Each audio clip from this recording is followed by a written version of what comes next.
But for today, we're going to talk about kind of everything that we've been working on this whole time, talking about God, about Jesus, about the Holy Spirit, about who we are as Christians, about how we behave because we are Christians. And all of that kind of wraps up into what is the result of all of this. If we are choosing what we do based on what we know about God and all the members of the Trinity and ourselves, then what is the result? What are the consequences of this? So to kind of get started thinking about this a little bit, let's think about our journal questions. And I know several of you got in touch with me this morning and said, hey, I was looking for the questions and I can't find them. So I'm having some kind of awful problem with my email. My work email apparently has not been working for a week or more now. I haven't gotten any new emails and people aren't getting my outgoing emails. So I was hoping that my Gmail would be better, but I apparently am having trouble with that too. So great. But anyhow, so I don't know if any of you had a chance to look at that if you didn't get it till this morning. But my first question on the journals was to think about some of the things you do on an average day, and then think about why you do those things. What's your motivation for doing those things? So I'm thinking about, I get up out of bed in the morning. I'm not very motivated to do that. I am not a morning person, but I do it because I know that I've got things I have to accomplish that day. I have to, for instance, this morning I have to teach my children and get them on their morning Zoom with their teacher, and I have to prepare for this class, and I have to eat, and I have to, be a contributing member of society to some degree on this particular day. And so that's kind of my motivation for getting out of bed in the morning. But what are some of the other things that you do, and why do you do them?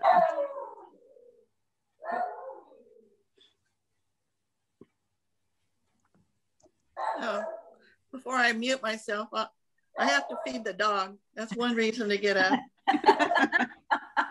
let the dog out and feed him. And he's upset right now because the bug guy's going around. But what else do I do?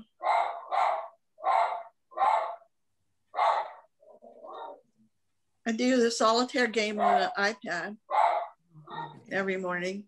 That's kind of my starter. It takes me a long time to get going in the morning.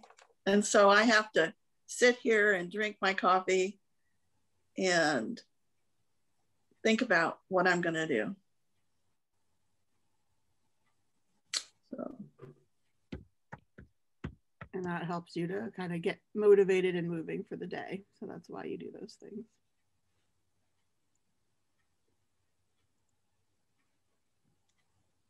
Okay, so Kitty, I just found it. I'm going to go print it.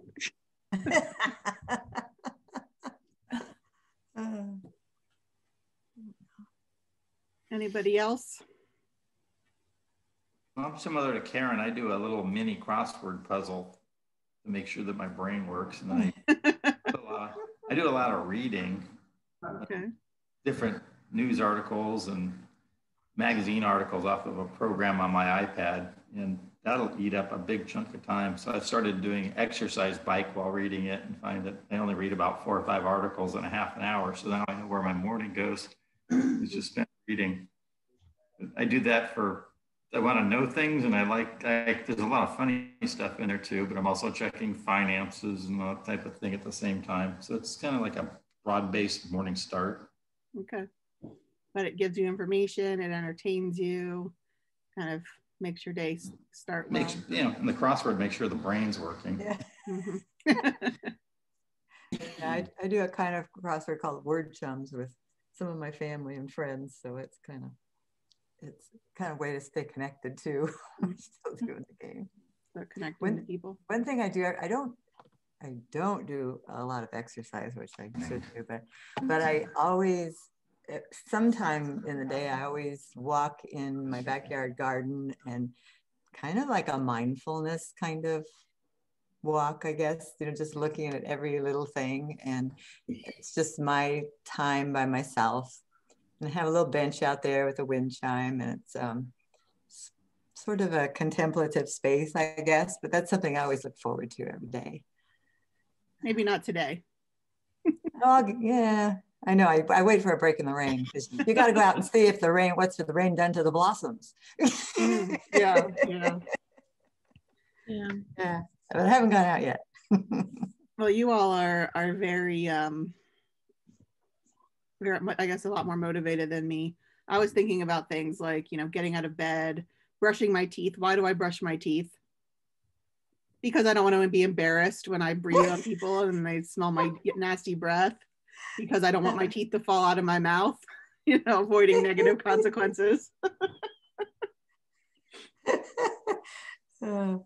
Oh man, you're getting it down to the rudimentary thing. Yeah, well, that's what I'm saying. You guys are all, you're motivated and start your days with all kinds of fancy things. I'm just barely trying to, I get up and go to the bathroom. So I was gonna say that. I'm motivated to go to the bathroom. And Katie, you have to remember that we're retired. So our outlook is different than yours. Yeah. Well, I have to say that even on a day when I don't have anything to do, I still can't get myself out of bed. So. Well, I stay in bed as long as I can. If I ever get to retire, I will probably sleep in like a teenager and get out of bed at 11. I doubt it.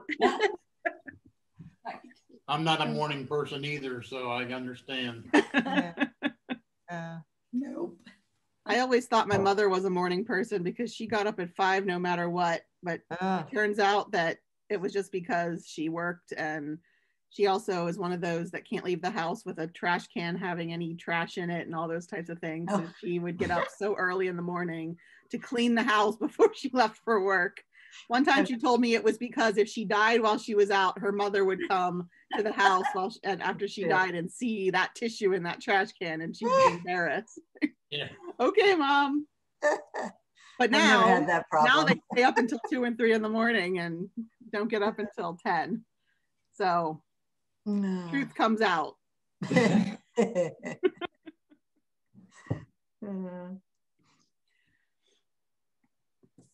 So I think, there are many motivations is kind of the point of this question. There are many motivations for the things that we do. There are trying to avoid negative consequences, like brushing your teeth so that your teeth don't fall out of your head, or exercising so that you don't gain too much weight or have heart disease or all the other things that happen when you don't exercise. There are also things that you do with positive consequences. You reach out to friends and family so that you can maintain connections with them and build relationships that are beneficial to you and to them. That kind of makes you feel good, connected to the world, and participating in something bigger than yourself. There is a feeling of accomplishment when you get something done, whether any kind of task done, whether it's, scrubbing the toilet or doing something for work or for a volunteer organization or something. So we all have very complicated motivations, but most of the time, those motivations have to do with the consequences of those actions, whether they are positive consequences or negative consequences. Very rarely do we do something that is just neutral. Pretty much everything we do has some kind of consequence, and whether it's we are, gaining something from it or we are avoiding loss because of it, that's kind of how we make our decisions in a day. But of course, we don't always think about those consequences, at least not explicitly.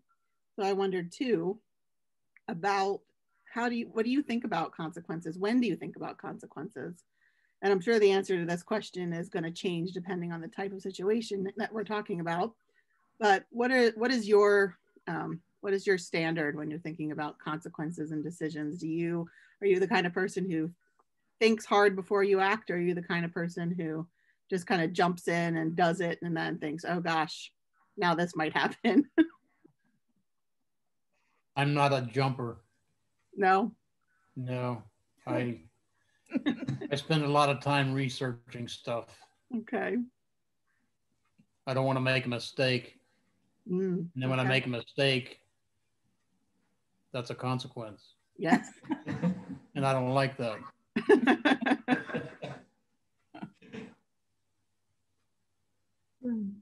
I'm about 95% think it out, 5% do it.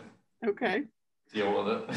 Are there certain situations where you jump in, or is it just kind of random? Sometimes you're just not in the mood to do something. It's random. Usually if there's something that's got the emotion high, it might be quicker to do that. But it's 5% of the time, so it's not like all the time, but there are times when it happens. I'm frustrated or been trying something, and then it's like, then you act or say something, and then you got to deal with it. Mm-hmm. That's a hard one. I'm thinking maybe 80-20, but I'm not sure. Because I think I'm way too cautious and introverted, I think. But sometimes you just get impatient. You just want to go for it. I don't know. But interestingly, even in that situation, there is a kind of decision making. There is a kind of weighing of the consequences. And in that particular moment, the consequence of allowing that frustration to continue feels so much more alive and real than any other consequences could be. And so maybe that's why we act that way, that we don't want to have that frustration anymore. We don't want to have that worry anymore. And so we just do something. Well,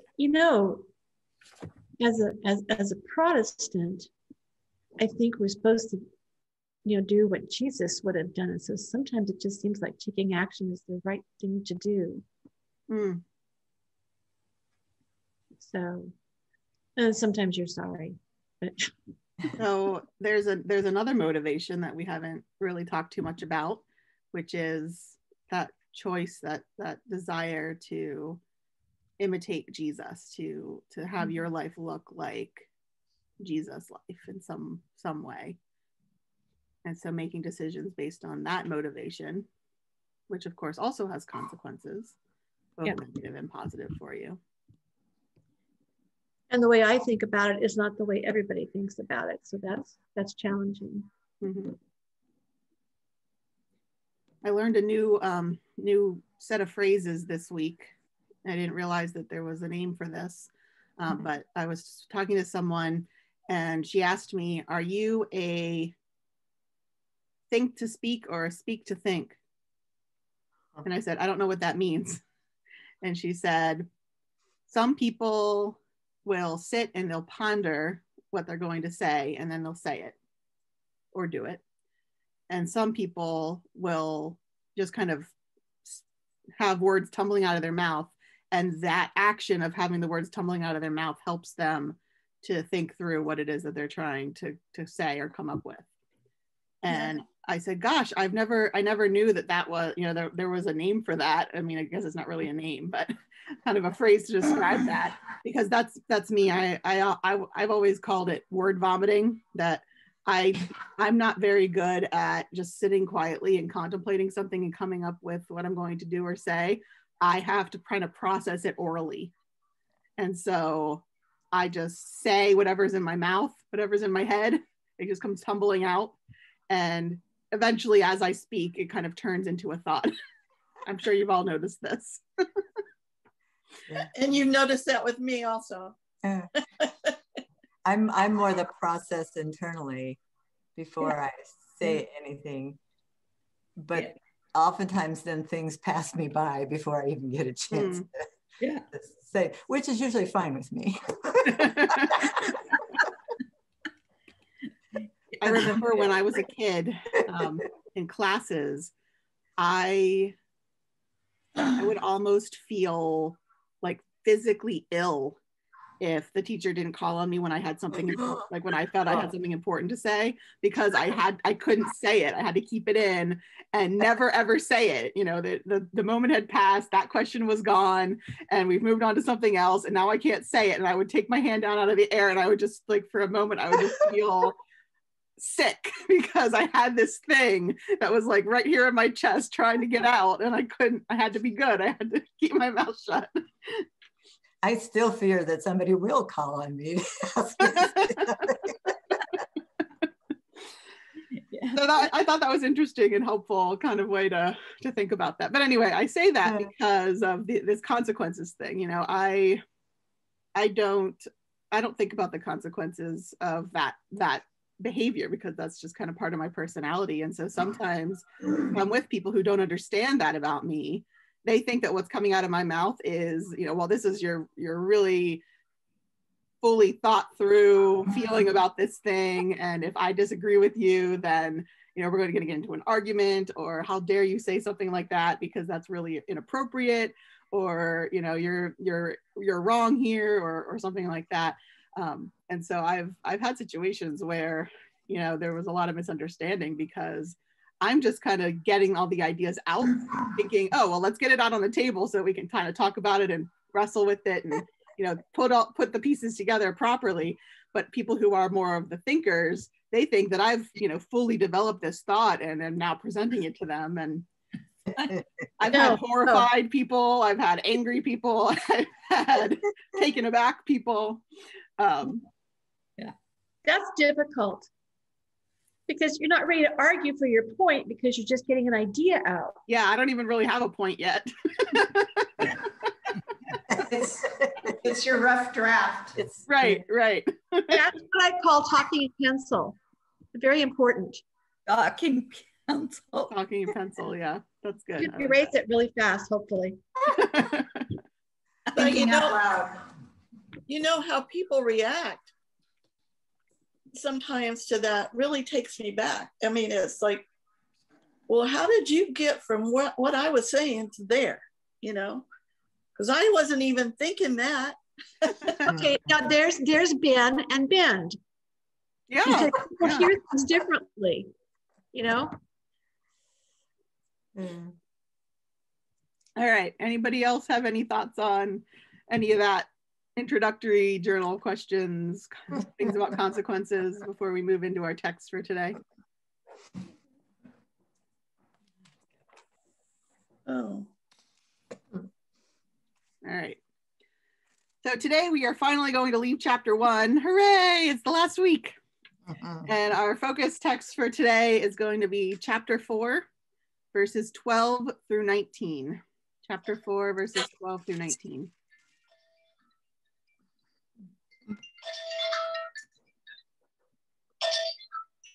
Verse 4, 12 through 19. Yes.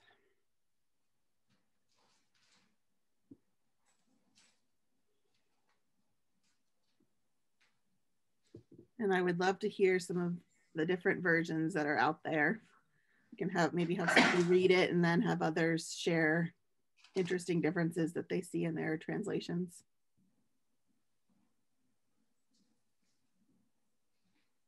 Yeah, I've got the same one you have. I can start if you'd like, Katie. Great, thanks, Steve. Mine's the NIV. Dear friends, do not be surprised at the painful trial you are suffering, as though something strange were happening to you. But rejoice that you participate in the sufferings of Christ, may be overjoyed when his glory is revealed. If you are insulted because of the name of Christ, you are blessed. The Spirit of glory and of God rests on you. If you suffer, it should not be as a murderer or a thief or any other kind of criminal, or even as a meddler. However, if you suffer as a Christian, do not be ashamed, but praise God that you bear that name. For it is time for judgment to begin with the family of God, and it begins with us. What will the outcome be for those who do not obey the gospel of God? And if it is hard for the righteous to be saved, what will become of the ungodly and the sinner?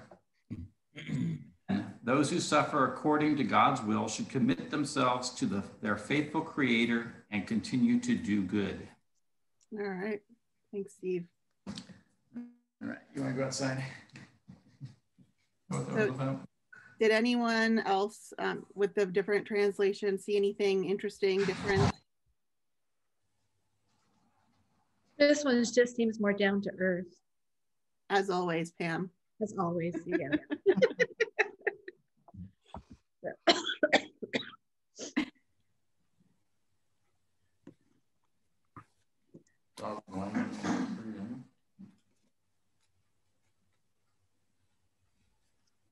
I think that pretty much got the same meaning as what I've got. The very first verse I've got, I think you said painful situation or something like that. Mine says fiery ordeal. Oh, wow. This one says at the very beginning, I guess it would be 12. Friends, when life gets really difficult, don't jump to the conclusion that God isn't on the job. Just be glad you're in the process, basically. Yeah.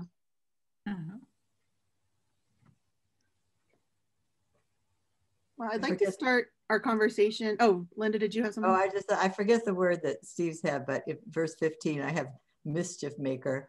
And that just sounds like such an odd thing to put in there on the list of murderers and thieves. And you mischief makers. Yes, those boys that throw eggs at cars. Better watch out because you're going to be standing there next to murderers. Yeah. So yeah, let's look at right after that one that Linda was referring to, verse 16.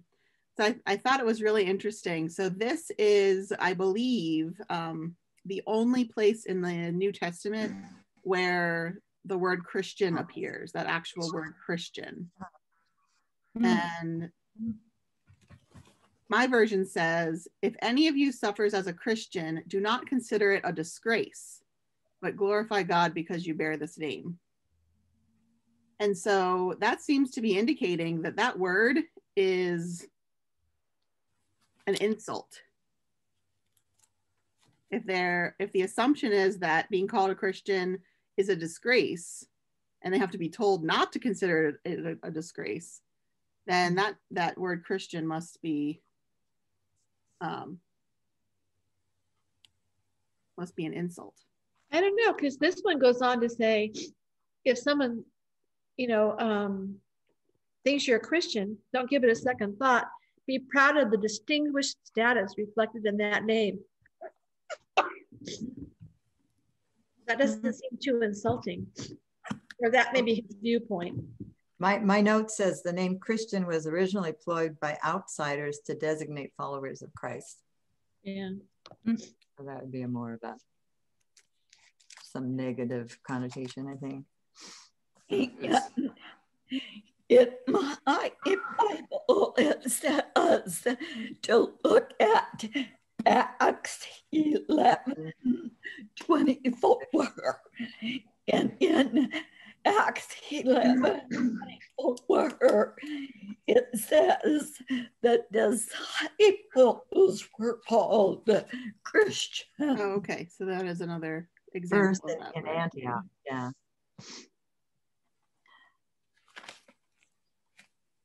And does that one seem to indicate that it's a negative connotation? I'm trying to see if it says anything.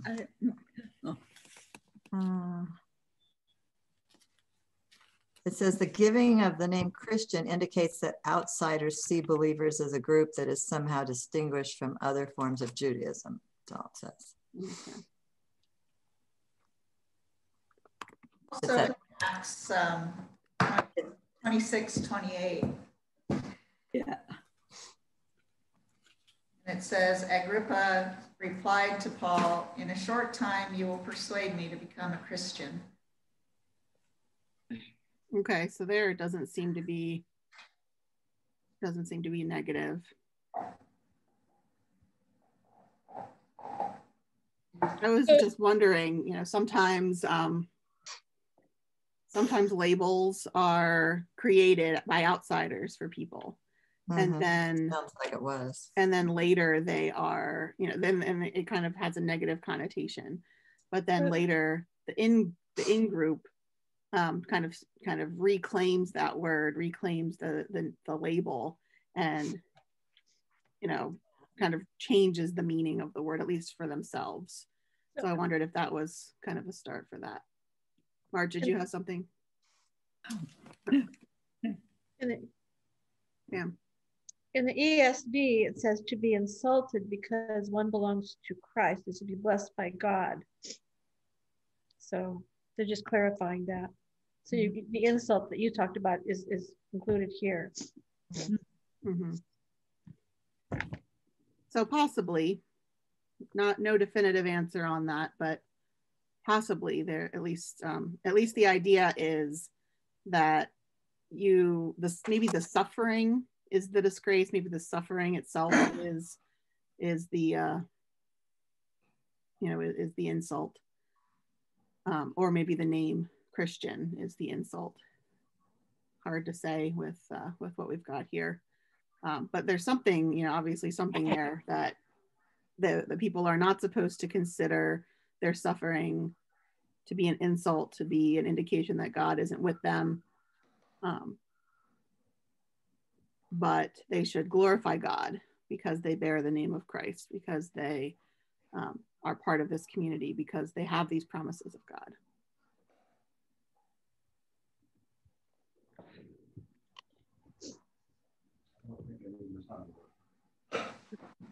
Darn. I think that that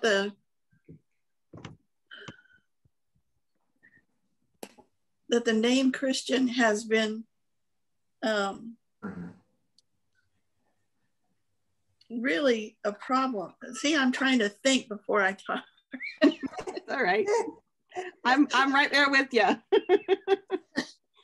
It's been a problem recently, more so. Well, I think it's always been a problem because there are people who don't appreciate that name, and they lump people who call themselves Christians into categories of, like I had a person refer to someone as a Bible beater. And so you hear all kinds of derogatory comments like that. Like had an argument with a brother-in-law about it, and he said people who call themselves Christians are just living on hope. They hope that their life in the place to come will be better than the anguish and the pain they're living with now. And it doesn't matter how much you argue with someone like that, you don't win. I mean, they have a thought in their head about what a Christian is, and even though it doesn't apply to you, and they see that, I mean, they'll say something like, well, you're a Christian. And then, and like, not like that's a bad thing, but in their brain, they're thinking it's a bad thing. Mm-hmm. Mm-hmm. So, one of your questions was, have you ever been persecuted for your faith? Not really, but subtly and with comments. And I mean, I've never been put in jail for it or anything, and I've often wondered what I would do if being a Christian suddenly became a crime, like being a Jew was during the Nazi era. If you were asked to stand up for your faith, would you do that? Or would you be like Peter and deny it? I've thought that a lot of times. Do I have the strength to stand up for what I believe? I think I do, but I'm not sure. Yeah, and that's a question that gets asked a lot by Christians, and I think it kind of goes back. We talked I don't remember when we talked about this, but we talked about kind of the persecution complex, and how, because our Bible is so filled with stories about the bad times, which makes sense because that's when you ask questions about God, and that's when you need that reassurance, and that's when, you know, stories about how we need to understand what's happening take place. And so that's why our Bible is filled with a lot of that. And not that there aren't happy situations, but that's not typically when we learn things about God, right? When things are going well, we typically learn. When things are not going well, we typically pay more attention to God when things are not going well. And so we I think have this kind of persecution complex as Christians that, oh, well, you know, at any moment we need to be ready to stand up and die just for our faith, for what we believe, for our refusal to deny the name of Christ. But for me, I think that what's more likely and what is maybe closer to the truth is not the name, is not the identity, is not even necessarily what's in our heads. It's about the actions, right? That these people aren't being persecuted because they bear this name and because they refuse necessarily to deny this name, although some of them are. That's what they're being accused of. But because of how they're behaving, because of the ways in which their behavior undermine the authorities, the powers, the structure of the society that they live in. That if you are someone of means, you've got, you know, a house, maybe a villa of some kind that can accommodate a group of 20 or 30 people, and you are inviting people of all social strata into your home every Sunday morning to eat together, to sit around the same table.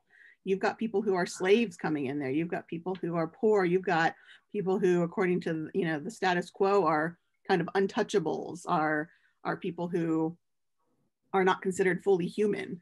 And then you've also got people who are, you know, centurions or otherwise, you know, in the military. You've got people who are Roman citizens and are not Roman citizens. All these things that are so important.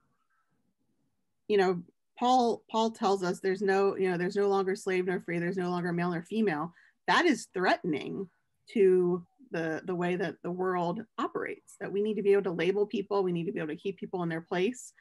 And so just the fact that these people are gathering together as equals is a threat. And so that's why they're being persecuted. Not necessarily because sometimes, you know, it is, but not necessarily because they refuse to deny Christ and, you know, accept Caesar as their God or what have you. The problem isn't the beliefs, what's in their head. The problem is what they do with their hands and feet that is threatening to the social order. And so, you know, for me, persecution as a Christian has more to do with making choices to be like Jesus, and then having those choices come back as a threat to those who are in power within the culture. You know, for example, and I don't want to suggest that this is the right or wrong way to interpret this, but many people last summer who participated in the protests after the George Floyd killing and others did that because they felt that was what they needed to do as Christians, that is what Christ would do. That is how they were enacting their faith, living out their faith, that they believed that the way that the government treats people of a certain status, of a certain color, of a certain social position differently than others is wrong. And so it was up to them to stand up and say something about that. And, you know, the consequences of that decision, as, you know, from their position as Christians, was a lot of them went to jail. Some of them, you know, got hurt by the police that they encountered or by counter protesters that they encountered. And so to them, you know, from their perspective of their interpretation of what Jesus calls them to do, they are being persecuted because of their faith. because the motivation for why they were doing it was about their faith. But I just read last week on the internet that in the towns where there were more BLM demonstrations, there's been more done to change police practices for the better. So it also had that effect. So within that, you know, there were individual consequences for those individuals, which may have been negative, but again, from their perspective, if they did those things in those places and there were more numbers of people, then the positive consequences outweighed the potential negative consequences, and that's why they chose to do it. And so if we kind of imposed that situation onto this and accepted, you know, without thinking about different political positions and different ways of interpreting Christianity, if we accepted kind of what these people are saying, then what they're experiencing here is that they are being persecuted. They are suffering as Christians, but they don't consider that a disgrace because they are participating in exposing the injustice of the system. They are bringing glory to God by fighting for that change, and in a lot of times succeeding in bringing about the changes that they desire. And so that, to me, I think is a better example of what persecution really looks like. I think that we as Christians get it in our heads that it's, you know, it's only about like what the Nazis did to the Jews. Just because you are a Jew, you automatically are hated, you automatically are second class or not a human, and we can do whatever we want to you. I think the bigger danger to us as Christians is less that and much more that we don't act on our faith, that we don't make decisions based on who we are as Christians and what God calls us to do because of our fear of the consequences of that.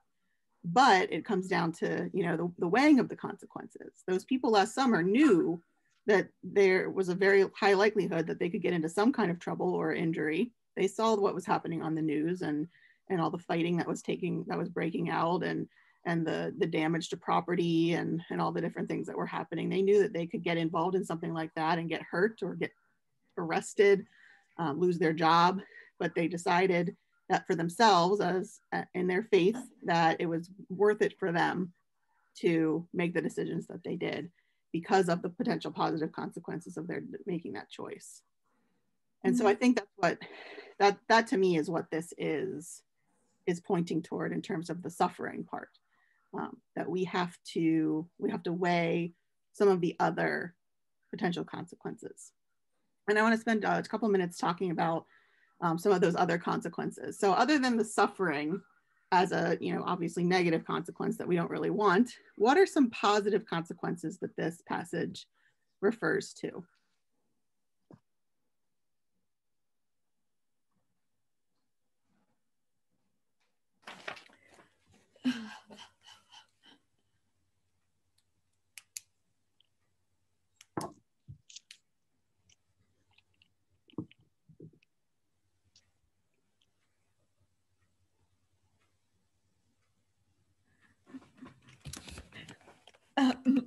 Katie, in verse 17, it's talking about suffering to those who obey the gospel of God. So to me, that's a positive. There's a group of people that's obeying. Okay.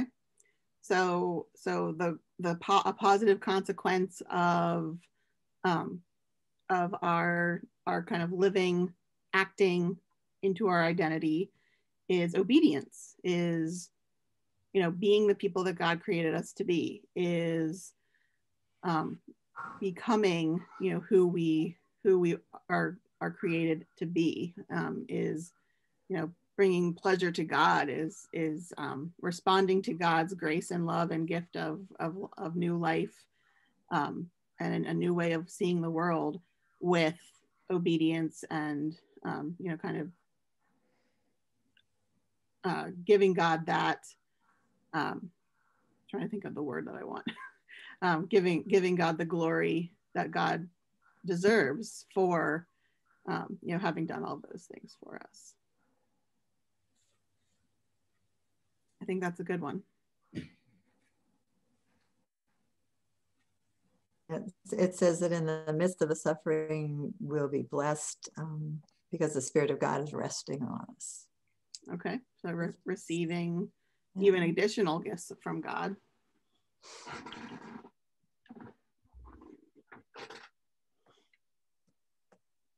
Kind of developing our relationship with God and coming to better understanding of Christ's suffering and you know, where God resides in the world alongside those who suffer.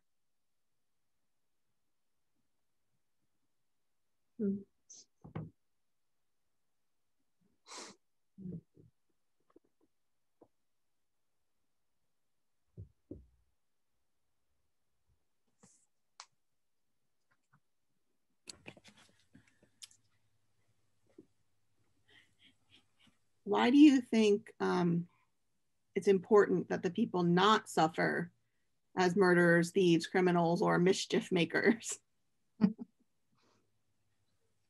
They not. Yeah, it says that you should not let none of you suffer because of anything that you've done that's wrong. Why do you think that is? I don't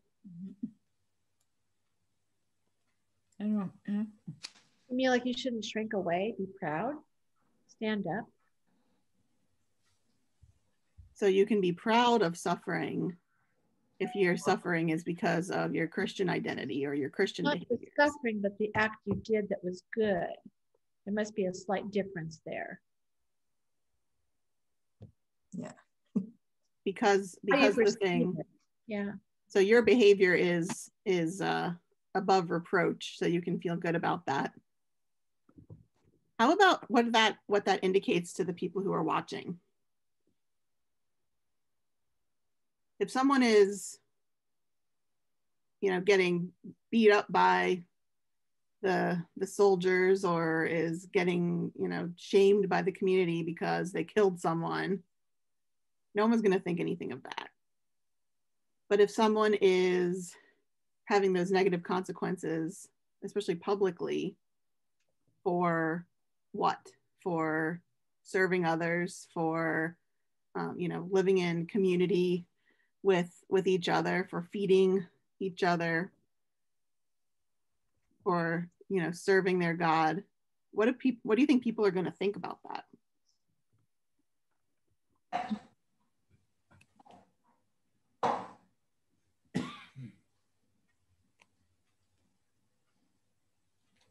Some people might think about it. Mm-hmm.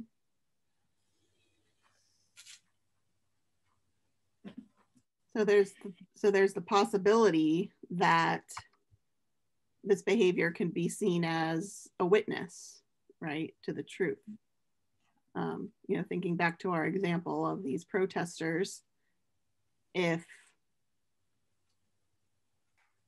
you see on the news that, you know, some group of protesters is getting beaten up by the SWAT team that has been blocking their entrance into a street or something like that, and they have video beforehand, and those people are, you know, tossing smoke bombs and attacking that line of police, then what is the public going to say to that?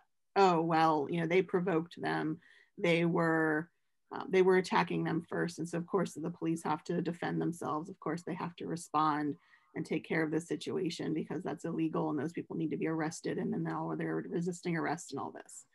But if you are peacefully standing there, you know, maybe chanting a chant or something like that, and then all of a sudden the police start attacking you, and then that story gets out, then that is a different story, right? Then the whole point that you're trying to make, that the police are overstepping their bounds, is made in a very clear way. And so again, you know, I think it's about how we interpret these things, that some people were watching these things happen and saying, well, they weren't supposed to be there, and they, you know, they were doing the wrong thing, and they, you know, they're supposed to be home anyway, and what about COVID and all these different things. And so that's kind of one way to interpret it. And then that kind of legitimizes any police action against those people. But then in other situations, you can see clearly that anyone who's legitimately looking at without, you know, complete bias would have to say that this person didn't do anything wrong. And, you know, different situations, and it gets all very muddled together. But public opinion makes a huge difference in the way that things are handled, right? Even at this time, that was true before people were fully, you know, fully considered citizens and had any kind of rights. That if the people's behavior is above reproach, there's no possible way that they could be seen as having done something wrong, and they get these negative consequences. They get beat up, or they get arrested, or they go to jail, or they get killed at this time, you know, for it. Then the public outcry against something like that would be large enough potentially to make change, to, you know, to bring about a change in the system that they were living in, to allow them to continue to serve in the way that they felt that they needed to serve. And so I think that really matters. And so when we're making our decisions for ourselves today, whether it's, am I going to go to this protest, or am I going to, you know, feed that homeless person on the street, knowing that it's illegal in Reading to give handouts to the homeless? Am I going to do those things and face those consequences? Is it correct for me to do this in this particular situation? Am I going to, you know, commit some kind of civil disobedience because of my beliefs that these laws are wrong, or not? Then we kind of have to think about, you know, how are we going to accomplish this in such a way that what my behavior expresses the witness that I want it to express, that the message that I'm trying to get across comes across, not just to the person that I'm serving, but to the people who are watching what's happening here. So how far, I mean, this is a crazy question, but like one of the churches, one of the UCC churches, I think the one in Sonoma, developed a Black Lives Matter display. And we would like to bring it to our church. It's a big deal. It's just a big deal getting it. But we're mindful of the fact of our population, and we don't want to draw people to our church to create havoc and destroy everything. So it's like balancing that. It's really important to make a Black Lives Matter statement because it's important, you know, but there's this other piece. And so a couple of us, they're really trying to get this going, you know, are mindful of the fact that we don't have a settled minister right now. And maybe it would be good to wait till we have that person, because I think the situation is going to be with us for a while. But anyway, it's just this ongoing conversation that we're having right now. Like, is it people, yeah, is it for our property? You know, what's the whole impact going to be? So yeah, and I think, you know, when we're talking about situations, especially when there are so many different people, and, you know, some of goodwill, some of, you know, not so goodwill, who have opinions about something, political opinions, social opinions, economic opinions, cultural opinions, that the way that we share our message is even more important than the message itself. So when the Black Lives Matter movement itself started in what would that have been, like 2008, maybe 2009, something like that. I was serving the church in Pennsylvania, and there was a young woman who was a member of the congregation, but she wasn't from around there, and the town was very similar to Reading in terms of, you know, political persuasions and things like that. But the pastor was an interim pastor, and he was extremely liberal in his public persona. And she went to him and she said, I would like to put this new phrase, Black Lives Matter, I'd like to put it on our sign out front of the church. And he said, okay, let's do it. And so they put this sign out, and the poor secretary for a week got nothing but people calling her to scream at her. Members of the congregation coming in to scream at her in person in the office. And this was a fairly small church. So the pastor was often not there, especially because he was an interim. And so she was alone in this building getting screamed at by grown men, getting screamed at on the phone. And it doesn't matter whether I agreed with their decision or not, or whether I agreed with their message or not. I felt very strongly that the way that they went about that was very wrong. That if they wanted to express some kind of support for a particular message that they felt was, consistent with their understanding of who Jesus is, then you don't just go blaring something like that out to the world with, kind of megaphone style, because you know that you're going to get very passionate responses, whether pro or con.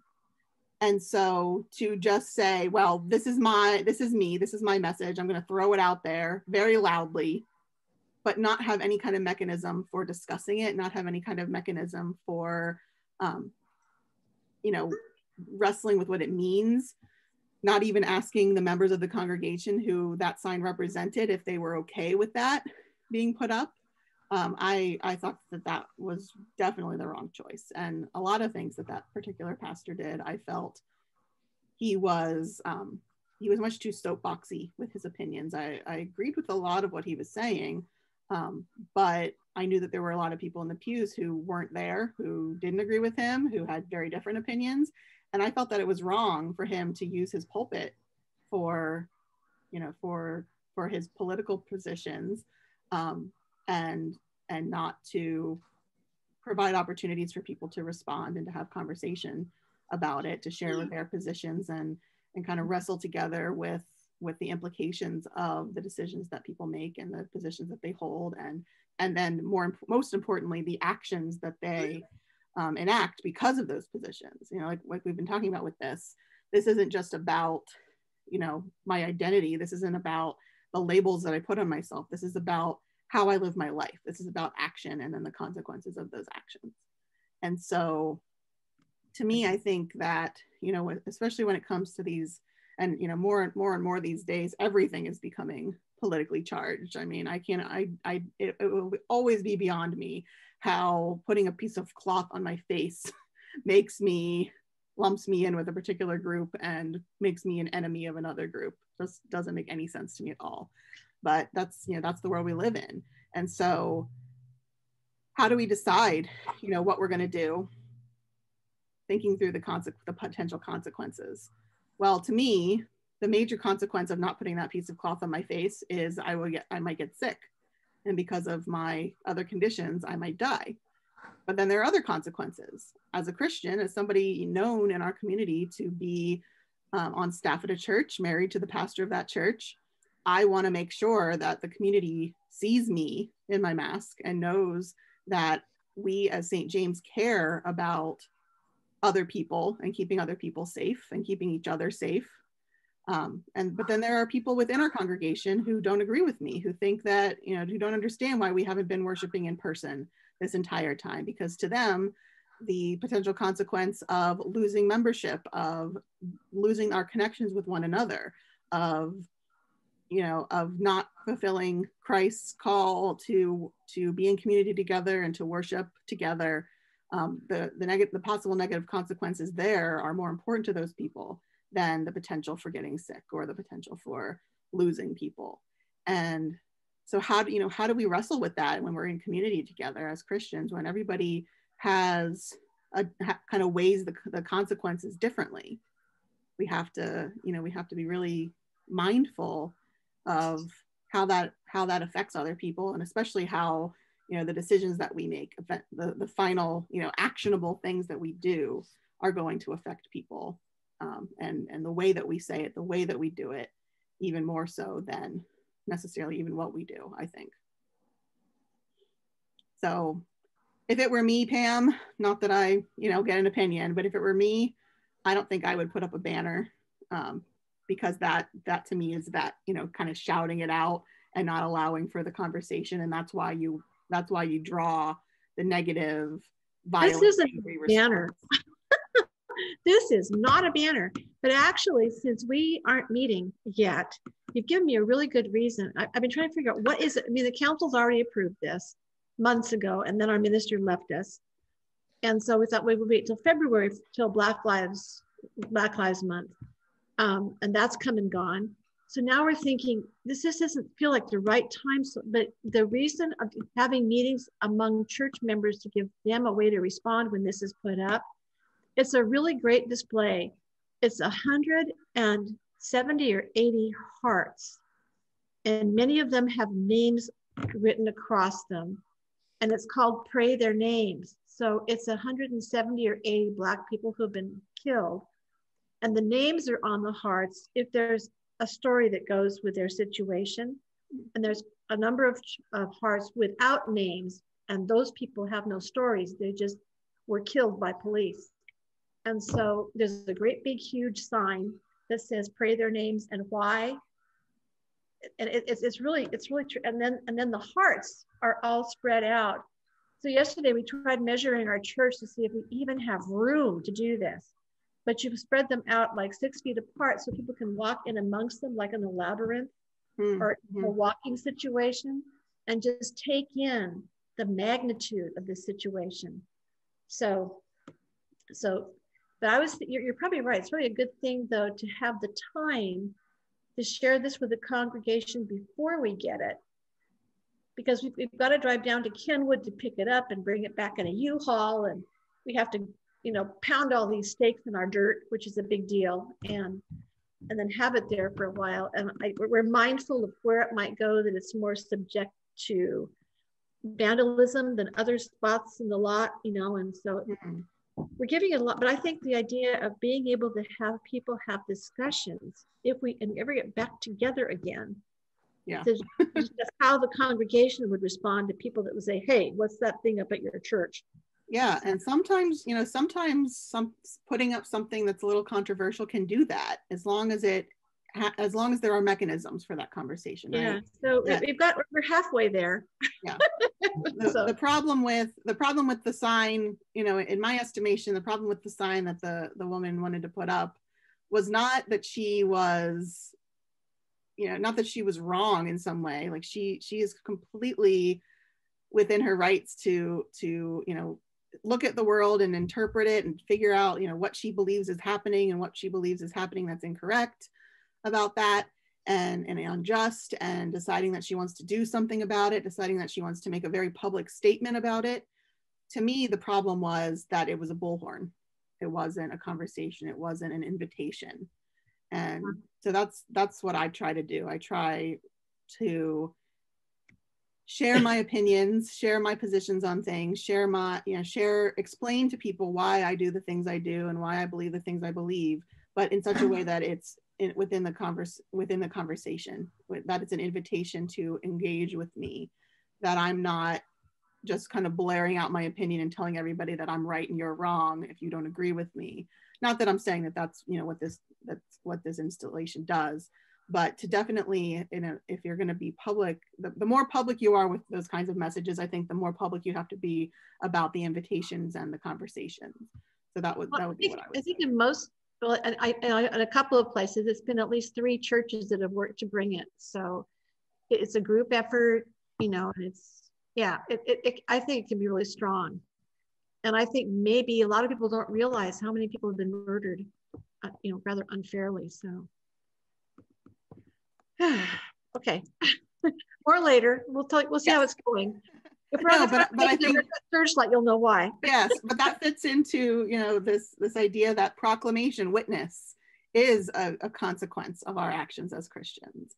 That the things we do share more about who we are than the things that we say, the things that we believe. especially, you know, in today's world where not everybody knows what happens inside a church. Not everybody knows what Christians generally believe. And I certainly hope that people who look at me don't think that I just automatically believe a lot of the things that are stereotypical about Christians, because I don't believe a lot of that stuff. I don't believe that just because you don't go to my church, you're immediately going to hell. I don't believe that if you know, are gay, or you have AIDS, or you live in Haiti, that you are automatically going to hell, that like some of these, you know, on TV pastors say. And so I hope that the way that I live my life expresses that difference to people. And if it's not, if it doesn't, at least if it doesn't strongly enough, then I have a lot of work to do to change that, because I want my behavior to match my words. Although not the think to speak words, because that might not work out so well. The fully thought through words. Yeah, speak to think. Yeah. All right, what else? Do I have anything else here? Proclamation, witness, obedience. Yeah, that pretty much covers it for that. I like verse 19. Yeah, I think that kind of summarizes the whole thing. Mine says, let those suffering in accordance with God's will entrust themselves to a faithful creator while continuing to do good. Trust God, pray about it, maybe first. Pray about it. I know. Come on, Pat, what do you think you are? It's weird. Yeah. It's funny, in mine, it splits up the word accordance. So dance, D-A-N-C-E, is on one line, and I just looked at that as a word. So it's like, in the midst of your suffering, just dance with God and entrust yourself. I like that version. That's good. That's pretty cool. I like that. Just get out your white out and cover up the accord part. Well, because you asked, you know, how do we decide? How do we decide what the best thing to do is? And is it really helping, or is it not helping? And so I don't think I can tell you that, you know, and if you wait to figure it out completely, you'll never act at all. Right. Well, and that's why we have to trust God and pray. Yeah. Yeah, you can't live in fear of doing anything, right? But you have to. Yeah. So you have to kind of try to find that balance. You know, and I think that's why we have community. You know, it's hard to live in community, because if you have two people working together on something, then you're going to have two different opinions about how it ought to be done, and the potential consequences, and, you know, the risk assessments and everything. Maybe three. If you're just acting alone, then, you know, how do you know that you're on the right track or not? It's almost impossible.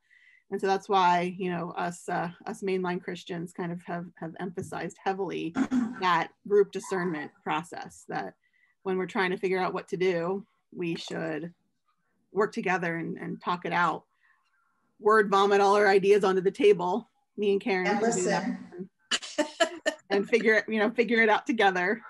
And I think, you know, the bigger the decision, the more potential for big consequences, whether negative or positive, the more people you need to get involved, and the more buy-in you need to get, the more conversation you need to have, the more opinions you need to hear. Because if we take it seriously that we're a community, then we have to trust each other, that we are all, you know, we're all people of good faith, that we're not trying to steer anybody else wrong on purpose, or you know, bring some kind of negative consequence on someone else within our community out of spite or bias or something like that. And, you know, ask God to intervene, to bring the good ideas into that conversation, and kind of open up that right path, close the doors that are not the right path, so that we can't go astray and choose the wrong way. And I think that's kind of how you get through your day, you know. But, you know, that doesn't always happen, because a lot of people aren't like you and I, Katie. They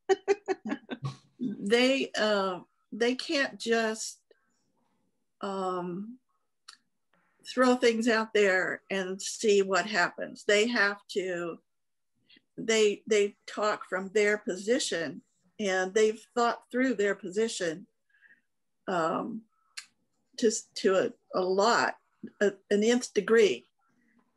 And so when you throw things out like that, it really upsets them, and they don't come at it from a, yeah, let's compromise point of view.